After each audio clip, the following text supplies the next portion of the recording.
Kia ora koutou.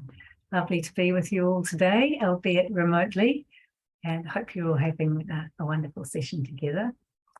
I'm going to be talking a bit about today the experiences of people who've had a stroke and what was important for them as they returned to work, or not, as the case may be. And I want to thank the team members, whose names you see here, for their many contributions.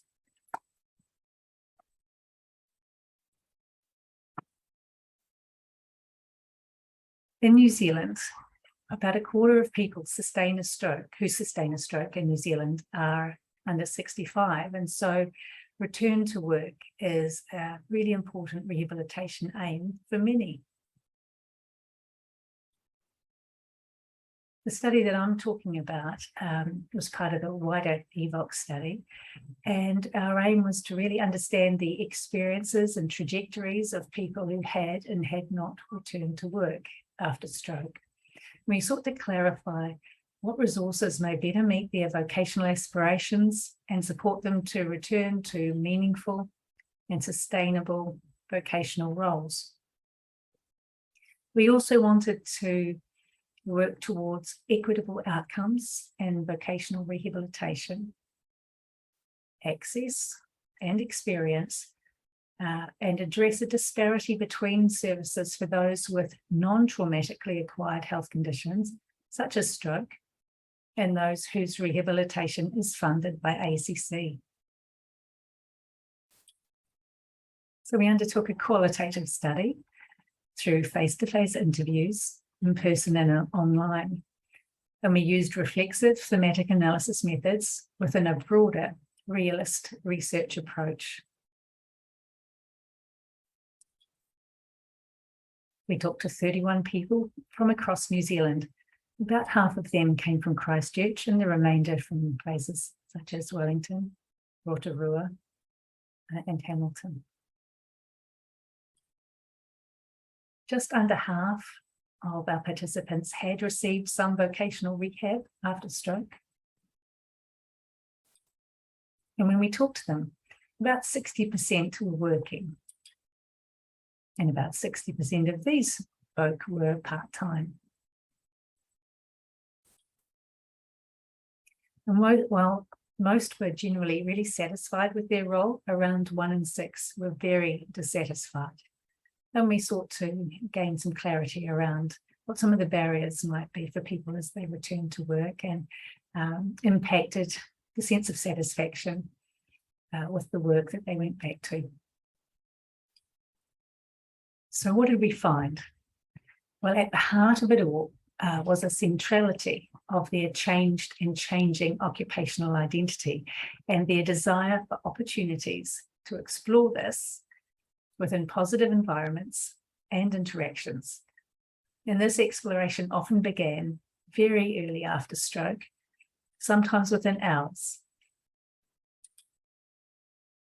They had questions like, what am I? What am I doing? And do I want to do the job?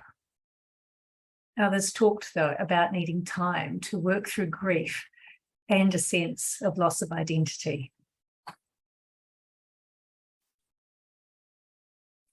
So there are 3 heartfelt messages that resonated throughout these interviews, and they have a profound impact on people and their return to work experiences. I'm going to share those with you now. Firstly, elements that support return to work, time and space to adjust and to talk over options, to have clarity around availability and access of vocational support, are essential both individually to a person after stroke and collectively to family and whānau. And as this participant said, you have got to know where the patient is at, where the family is at. This recognises deep familial knowledge, shared culture, as well as shared impact of the stroke on the health, the spirit, the mental and physical resources in life participation of the whole unit. Secondly, it's crucial to ensure that unique and shifting social realities of participants and their families and whānau are understood. When deep listening is accompanied by a holistic focus that's tailored to the individual, and this occurred, people talked about their sense of self being valued and supported, and so they were more able to positively explore their occupational identity and their vocational options across time. So this person said they felt they were really on a journey with them. When it did not occur, as happened for participant 28, professional advice could be seen as irrelevant or miss the mark in terms of key elements of that person's reality and capabilities within their personal context. He said, "I'm not okay." And they said, "Yeah, but you look okay." And in that case, there was a real disparity between how they were feeling. So vocational outcomes in these cases tended not to be so well sustained. This tends to come sometimes from the use of assessments that have a ceiling. And when a person's ability exceeds that, perhaps because they have high-level cognitive communication difficulties that are more subtle,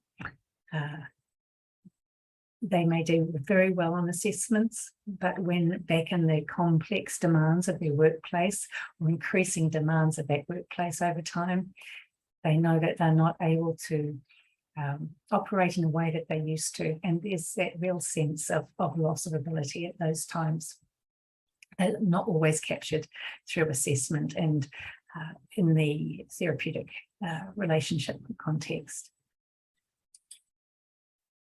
And thirdly, the third message is with the emergence of new questions, changes in their understanding of themselves, and changes, as I said, in the complexity and demands of their work environment, or the spaces in which new work might be explored.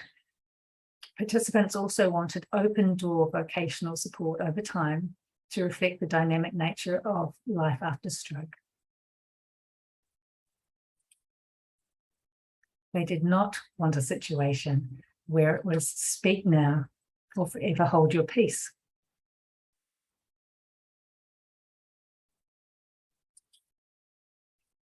They wanted continuity also in terms of coherence and cohesion of messaging about vocational pathways between rehabilitation services from inpatient to community settings. Participant 15 talked about the effort of trying to get left and right hands within the system to communicate. An absence of continuity led to a lack of clarity and fragmentation of support, and this contributed to a sense of disempowerment, isolation, and a loss of hope. So what might our findings reveal for individuals and their family?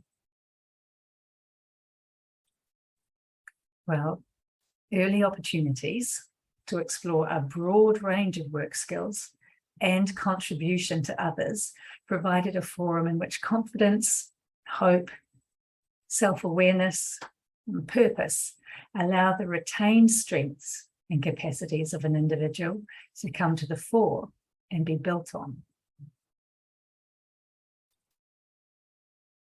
Participant 22 told us it's hard to do everything, but if you do it, you get better at it.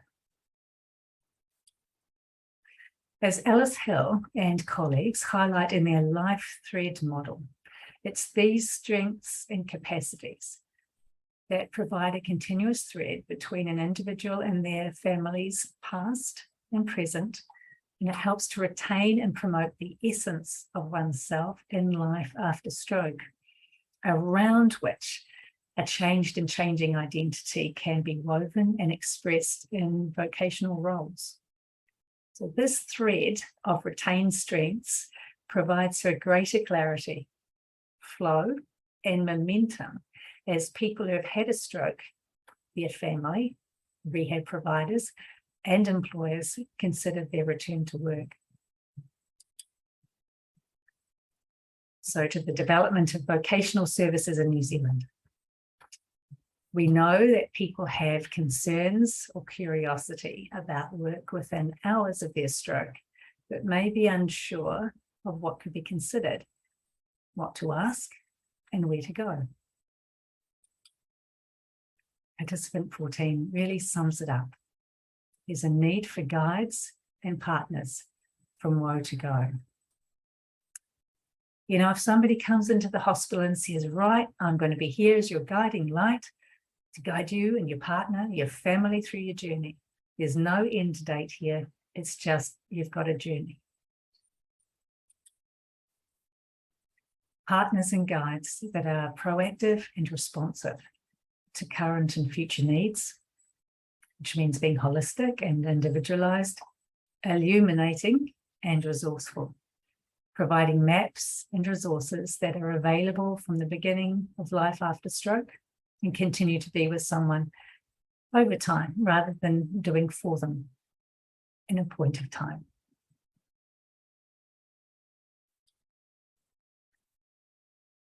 This model and wider study findings are elaborated in a paper that Rochelle has recently had accepted for publication, and we will be hoping to see that in print very soon. And you can find out more about the EVOC study, talking to my wonderful colleagues here today, or by looking at our website under our research on Bird Academy Trust website. Anyway, I would like now to thank very much our participants. They gave their time, their insights very generously, and to also thank the New Zealand Health Research Council and the Ministry of Social Development for their support also. Mihi nui. Enjoy the rest of your day.